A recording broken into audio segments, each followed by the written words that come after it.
Os santos são sinais da presença do ressuscitado na história. Hoje, dia 4 de junho, celebramos São Francisco Caracciolo, fundador dos clérigos regulares menores. São Francisco Caracciolo, na verdade, foi batizado com o nome de Ascanio Caracciolo. Nasceu numa região próxima a Nápoles, na Itália, numa família de posses considerável e também numa família muito católica, muito piedosa. Ele estava sendo preparado pela família ou para seguir uma carreira de negócios ou no mundo político. Era esse o horizonte que, digamos assim, todos esperavam para o Ascânio.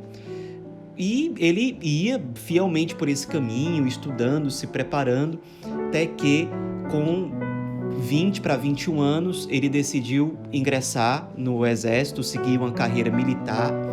E todos tinham muitas expectativas em relação a ele, só que quando ele tinha 22 anos, ele teve uma doença de pele muito grave, muito semelhante à lepra, e a sua família, embora tivesse condição de submetê-lo aos melhores tratamentos médicos disponíveis para a época, ele não ficava curado de modo nenhum. Até que, certa vez em oração, ele prometeu a Deus que se ele ficasse curado daquela doença severa, ele iria dedicar toda a sua vida à evangelização, à missão, ao anúncio do evangelho. E, de fato, com pouquíssimo tempo, ele ficou inteiramente curado, de modo claramente miraculoso, e cumpriu a sua promessa. Pediu aos pais autorização para seguir carreira eclesiástica, os pais lhe concederam e logo ele se mudou para Nápoles para estudar teologia e, graças a Deus, gostou muito de estudar a sagrada ciência da teologia, se preparou para ser ordenado e, de fato, foi ordenado alguns anos depois da sua decisão, foi ordenado sacerdote e ingressou numa confraria, numa congregação da época chamada de os Padres Brancos, que era uma congregação muito dedicada à missão, à evangelização, principalmente junto aos pobres, aos presos e aos enfermos. E ele estava lá vivendo em comunidade, vivendo a sua missão normalmente junto à sua congregação, até que a providência de Deus agiu de uma forma diferente, digamos assim. Ele recebeu uma correspondência que, na verdade, era dirigida a um outro padre da mesma congregação e que tinha o mesmo nome dele, Ascanio Caracciolo. Só que ele recebeu a correspondência pensando que era para ele. E o conteúdo dessa correspondência era o seguinte: eram dois padres chamados João Agostinho Adorno e Fabre Caracciolo, que inclusive era parente dele, do Ascanio Caracciolo, do jovem, o nosso santo de hoje. E esses dois padres convidavam o padre Ascanio velho a fundar uma nova congregação junto com eles. E quando o Ascanio jovem leu a carta, ele ficou muito mexido com aquilo, se sentiu muito tocado com a espiritualidade e o carisma que eram apresentados ali naquela correspondência. Então, era um carisma muito voltado para os pobres e uma vivência comunitária muito voltada para a pobreza, para o despojamento, e aquilo chamou muito a atenção dele. E ele, claro, explicou o mal-entendido para o padre Ascanio velho e, com a autorização dele, entrou em contato com os dois padres que tinham enviado essa carta, dizendo que ele se sentia chamado e se colocava à disposição. Então ele, juntamente com os outros dois padres, se recolheram no mosteiro para passar 40 dias em jejum e oração, para saber se realmente aquilo era vontade de Deus.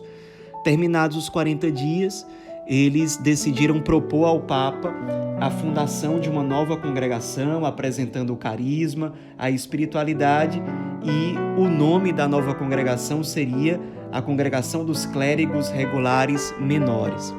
O Papa que na época era Sisto V, depois de algum tempo de discernimento, aprovou os estatutos apresentados e eles deram início a essa nova congregação, de fato tendo uma vida muito austera, muito pobre, uma intensa vida comunitária, ao mesmo tempo uma intensa vida missionária. Eles estavam sempre fazendo missão. A vida deles era baseada num tripé, que seria orar, confessar e pregar missões. Então, toda a vida deles girava ao redor, especialmente dessas três coisas. E, no caso de Francisco Caracciolo, ele recebeu esse nome depois de fazer os seus votos perpétuos. Ele mudou o seu nome religioso para Francisco.